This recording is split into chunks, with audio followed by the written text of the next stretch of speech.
अगर स्टोरी पसंद आ रही है तो हिंदी स्टोरी चैनल को सब्सक्राइब करें और वीडियो को लाइक करें। एपिसोड 121 यूनियन का प्रेसिडेंट। इस वक्त कौन आ गया?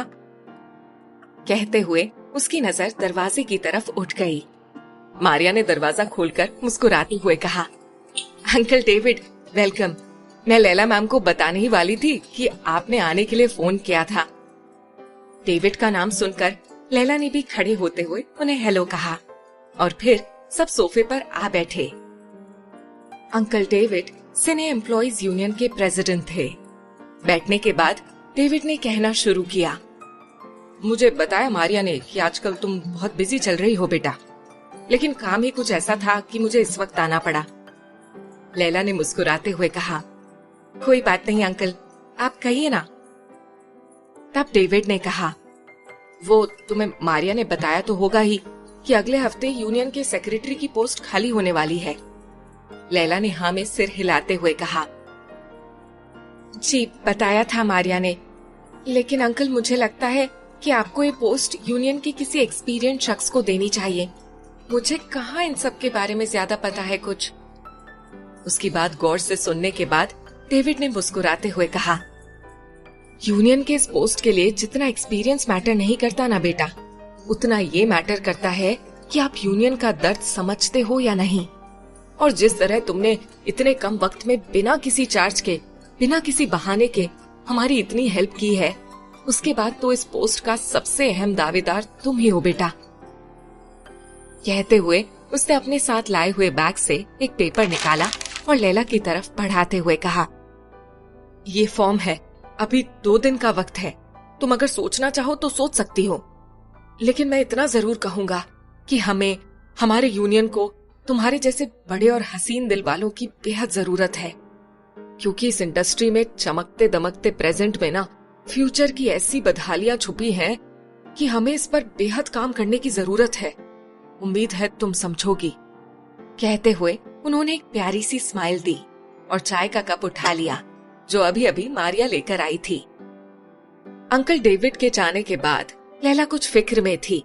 तब मारिया ने उसके पास बैठते हुए कहा, मैं मानती हूँ कि आपके लिए डिसाइड करना मुश्किल होगा, लेकिन मुझे नहीं लगता कि इसमें आपको बहुत ज्यादा सोचने की जरूरत है, क्योंकि ये बस एक पोस्ट ही तो है। अगर आपको लगेगा कि आप नहीं संभाल पा रही हैं या आपको इस वजह से कोई मुश्किल हो रही है, तो आप जब जी चाहे तब इसे छोड़ सकती हैं। ये सुनकर लैला के माथे पर पड़े बल अब मिटने लगे थे। उसने पास ही रखा पेन उठाकर फॉर्म भरते हुए कहा, अगर ऐसी बात है तो फिर मैं यहाँ साइन कर देती हूँ। कहकर उसने कुछ जरूरी इन्फॉर्मेशन भरकर अपने सिग्नेचर कर दिए। अगली सुबह लैला और कबीर दोनों ही डबिंग के लिए मौजूद थे। फिल्म की शूटिंग लगभग पूरी हो गई थी, इसीलिए अब उनके लिए आज से डबिंग का काम शुरू होना था। लंच ब्रेक के दौरान लैला सुधांशु को रिकॉर्डिंग रूम के पास ही देखकर कुछ इरिटेट सी हो गई, जबकि सुधांशु उस पर नजर पड़ते ही लगभग भागता हुआ सा आया और उसके पीछे पीछे चलता हुआ बोला, लैला मैम, एक के बाद एक 2 फिल्में, इंडस्ट्री के सुपरस्टार के साथ मिलने वाली जर्नी के बारे में आप क्या कहना चाहेंगी? लैला उसके सवाल का मतलब समझ चुकी थी, इसीलिए उसने ठिठकते हुए कहा, क्या मुझे वाकई इस बारे में कुछ कहने की जरूरत है? आपने अपने मैगजीन के लास्ट एडिशन में सारी बातें लिख तो दी थी। सुधांशु ने लैला की शिकायत पर ठीक की तरह हंसते हुए कहा, अब क्या करें मैम, हमने आपको इंडस्ट्री की टॉप हीरोइन बनाने के लिए ठान लिया है, इसीलिए लगातार आपके बारे में खबरें छापनी पड़ती हैं। ये सुनकर लैला के चेहरे पर एक हल्की सी मुस्कुराहट बिखर गई।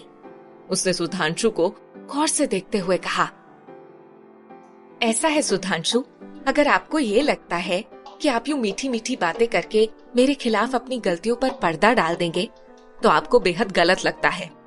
इसीलिए मैं आपके किसी सवाल का जवाब देने नहीं जा रही हूँ, क्योंकि मुझे ये अच्छे से पता चल गया है कि मैं आपको चाहे जो भी जवाब दूं, आप वही छापेंगे जो आपको छापना होगा। इसीलिए सॉरी। कहकर वो वापस से रिकॉर्डिंग रूम में चली आई। इस वक्त उसे सुधांशु पर बेहद गुस्सा आ रहा था। यही वजह थी कि वो उसे इतनी बातें सुनाकर चली आई थी। वहां पहले से बैठे कबीर ने जब उसके चेहरे पर ऐसे गुस्से वाला भाव देखा तो बोला, क्या हुआ, किसी ने कुछ कह दिया क्या? लैला ने कबीर के सवाल पर उसे चौंकते हुए देखा। हमेशा की तरह इस बार भी कबीर ने उसका चेहरा पढ़ लिया था। इसीलिए लैला ने बजाय टालने के उसे सुधांशु से होने वाली बात बता दी। तब कबीर ने सीरियस लहजे में कहा, इन रिपोर्टर्स को उनकी औकात दिलाने की कोई जरूरत ही नहीं है। ये गुस्से के नहीं बल्कि हमारी सिंपैथी के हकदार हैं। इतना तो सोचो, ये सब लिखना इनकी मजबूरी है। हमारे बारे में गॉसिप्स लिख लिख कर ही अपनी जिंदगी चला रहे हैं। ऐसे में उन्हें दो टूक कोई जवाब देने का कोई फायदा नहीं। उसने समझाया तो जैसे लैला को भी ये बात अच्छे से समझ में आ गई। इसीलिए उसने सिर हिलाते हुए हामी भरी और कहा, आगे से ध्यान रखूंगी। तभी उन्हें एक बार फिर से रिकॉर्डिंग के लिए बुला लिया गया। डबिंग के बाद लैला जैसे ही घर पहुंची वैसे ही मारिया ने बताया कि पार्थो अब तक 4 बार कॉल करके उसके बारे में पूछ चुका है। लैला ने अपना पर्स रखा और फिर चेंज करके वापस हॉल में फोन के पास आकर बैठी। उसने पार्थो का नंबर डायल किया तो उधर से पार्थो ने उसकी आवाज सुनते ही कहा, इतनी देर से तुम्हारा फोन ट्राई कर रहा था। हाँ, वो मैं अभी लौटी हूँ। आप कहिए, कोई काम था क्या? काम? अरे भाई, डबिंग के लिए आना है कल से। अब बस यही रह गया है ना, ये जल्दी से निपटा दो तो मैं फिल्म रिलीज करने का अनाउंसमेंट भी कर पाऊं। लैला ने कुछ सोचते हुए कहा, आपने कबीर सर से बात कर ली है क्या? तब पार्थो ने कुछ बुझी बुझी आवाज में कहा, नहीं, अभी उससे बात नहीं हुई है। पहले तुम्ही को कॉल किया था। उसकी बात छोड़ दो, वो तो आ ही जाएगा। तुम बस कल से ही आ जाओ, मुझे यही कहना था। कहकर उसने लैला को कुछ बोलने का मौका दिए बगैर ही कॉल रख दिया। लैला कुछ पलों के लिए सोच में पड़ गई। फिर उसने तय किया उसे इसके बारे में कबीर से बात करनी चाहिए। यही सोचकर उसने कबीर को कॉल लगाया। कॉल अश्विन ने उठाया और लैला को होल्ड करने के लिए कहा। फिर कुछ देर बाद दूसरी तरफ से कबीर की आवाज उभरी। तब लैला ने पार्थो के बारे में उसे सब कुछ बता दिया। कबीर ने कुछ फिक्र भरे लहजे में कहा, इस पार्थो ने नाक में दम कर रखा है। अब इसे डबिंग की जल्दी मची है और मैं अच्छी तरह से जानता हूँ कि ये बस इसी चक्कर में है कि दिवाली पर उसकी फिल्म रिलीज हो सके। फिर उसने कुछ सोचते हुए लैला से कहा, तुम इस बारे में क्या सोचती हो? पार्थो को क्या जवाब देना चाहिए? कबीर के सवाल पर लैला कुछ पलों के लिए खामोश हो गई। फिर उसने कहा, जवाब क्या दे सकते हैं? सीधी सी बात है कि अब हम यहाँ की डबिंग में बिजी हैं। जब तक ये नहीं हो जाता तब तक हम चाहकर भी उधर की डबिंग कैसे कर सकते हैं? हाँ, ये तो सही है। कबीर ने हामी भरते हुए कहा तो लैला आगे बोली, वैसे भी अगर उनको भी फेस्टिवल के मौके पर ही फिल्म रिलीज करनी है तो अभी क्रिसमस और न्यू ईयर का टाइम तो कितना ही रह गया है। वो चाहे तो आराम से 1 महीने बाद रिलीज कर सकते हैं अपनी फिल्म। ऐसे दोनों को ही फेस्टिव सीजन का फायदा मिल जाएगा। ये सुनते ही कबीर ने एकदम से खुश होते हुए कहा, हाँ, ये सबसे सूटेबल लॉजिक साबित होगा पार्थो के लिए। तुम एक काम करो, तुम उसे कोई भी जवाब मत दो। उसे डबिंग के लिए मुझे अप्रोच करने दो, फिर मैं उसे ये सारी बातें अच्छे से समझाता हूँ। लैला ने धीरे से ओके कहा और फिर दोनों ने बाय कहकर कॉल रख दिया। फोन रखते हुए न जाने क्यों लैला खुद में कुछ निढाल सी हो गई। उसने वहीं सोफे पर से टिकाए हुए अपनी आंखें मूंद ली। मन बिना पंख का पंछी न जाने ख्यालों को उड़ाकर कहां से कहां ले जा रहा था। मैं तो आपको बता भी नहीं सकती कबीर सर, आपको अपने सामने देखकर, आपसे बातें करते हुए भी अपने इमोशंस को कंट्रोल करने में कितनी तकलीफ होती है। किसी से कह भी नहीं सकती कि खुद को आपसे दूर रखने की इस कोशिश में कैसे अपना आप छलनी हुआ जाता है। सोचते हुए अनजाने ही 2 आंसू उसकी बंद पलकों से बह निकले। मारिया जब किचन से हॉल में लौटी तो उसकी नजर भी लैला के आंसुओं पर पड़ी। उसने एकदम से उसके पास आकर घबराहट से कहा, लैला मैम, क्या हुआ आपको? आप रो रही हैं? मारिया को ऐसे घबराते हुए देखकर लैला ने झट से आंखें खोलते हुए मुस्कुराकर कहा, नहीं, रो नहीं रही थी।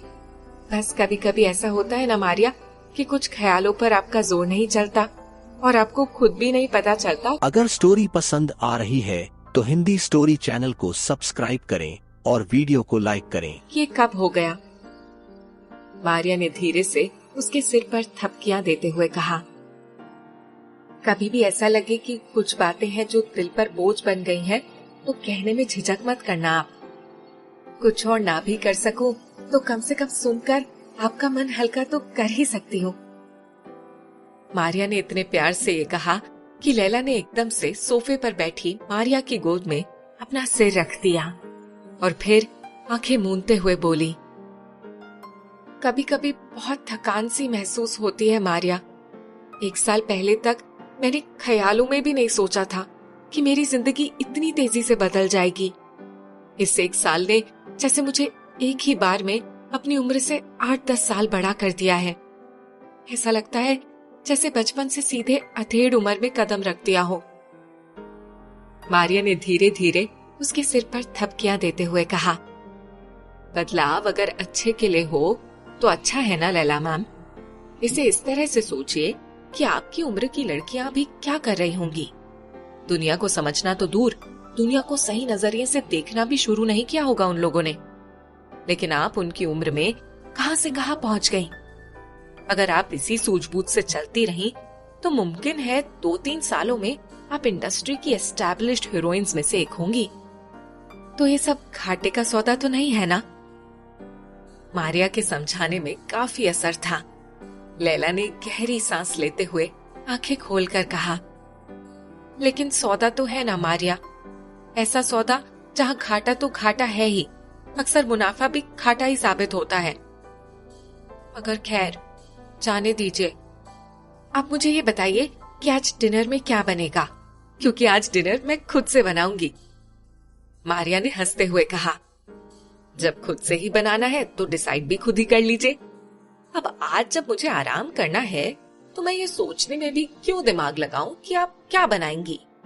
इतना कहकर दोनों हंस पड़ी थी। अगली सुबह पार्थो अपने घर में ही था। दिव्या भी कल रात से ही उसी के साथ थी। दोनों अभी अभी ब्रेकफास्ट करके बाहर लॉन में आकर बैठे ही थे कि तभी कबीर की गाड़ी पोर्च में आकर रुकी। उसे इस वक्त यहाँ देखकर दोनों ही चौंक गए थे। कबीर ने तेजी से उनके पास आकर अपने सनग्लासेस उतारे और फिर बैठता हुआ बोला, अश्विन ने बताया कि तुमने कल कॉल किया था। रात देर से लौटा तो इसीलिए फिर कॉल करने का वक्त नहीं मिला, इसीलिए सोचा कि मिल ही आऊं तो ज्यादा सही रहेगा। फिर उसने एक नजर दिव्या पर डालते हुए कहा, ओह दिव्या, अच्छा हुआ तुम भी यहीं मिल गई। कैसी तबीयत है तुम्हारी?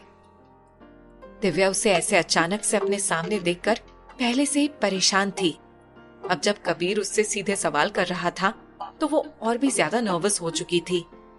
उसने हिचकिचाते हुए कहा, मैं ठीक हूँ पहले से। अब कल से शूटिंग पर आने का सोच भी रही हूँ। घर पर अकेले रहते रहते बोर हो गई थी, इसीलिए सुबह सुबह ही यहाँ चली आई। वो अपनी तरफ से सफाई में जितना कुछ कह सकती थी उसने कह दिया। गुड। कबीर ने एक तंज भरी स्माइल देते हुए उसे एक बार फिर से देखा, फिर पार्थो की तरफ मुड़ता हुआ बोला, हाँ तो तुम किस लिए कॉल कर रहे थे? पार्थो ने सपाट लहजे में कहा, सिर्फ डबिंग ही बची है ना मेरी फिल्म की, उसी के लिए फोन कर रहा था कि पूरी करवा दो। कबीर ने उसकी बात खत्म होते ही कहा, सॉरी, अभी तो मेरे और लैला में से कोई भी फ्री नहीं है। पार्थो ने चौंकते हुए पूछा, क्यों, कोई और फिल्म साइन कर ली क्या? कबीर ने मुस्कुराते हुए कहा, नहीं अभी कहां से, वो सुजॉय की फिल्म की डबिंग कर रहे हैं ना, तो अभी उधर ही बिजी हैं। इस बार चौंकने की बारी दिव्या की थी। क्या, सुजॉय की फिल्म की डबिंग? लेकिन उसकी तो अभी शूटिंग ही पूरी नहीं हुई है। I mean, जब तक मैं शूटिंग पूरी नहीं कर लेती तब तक डबिंग कैसे हो सकती है? क्या होगा दिव्या का रिएक्शन अब जब उसे शूटिंग पूरी होने की बात पता चली है? क्या दिव्या फिर से कोई अड़चन डालने की कोशिश करेगी या कबीर इस बार उसे अपनी शर्तों पर काम करने के लिए राजी कर लेगा? हिंदी स्टोरी चैनल को सब्सक्राइब करें।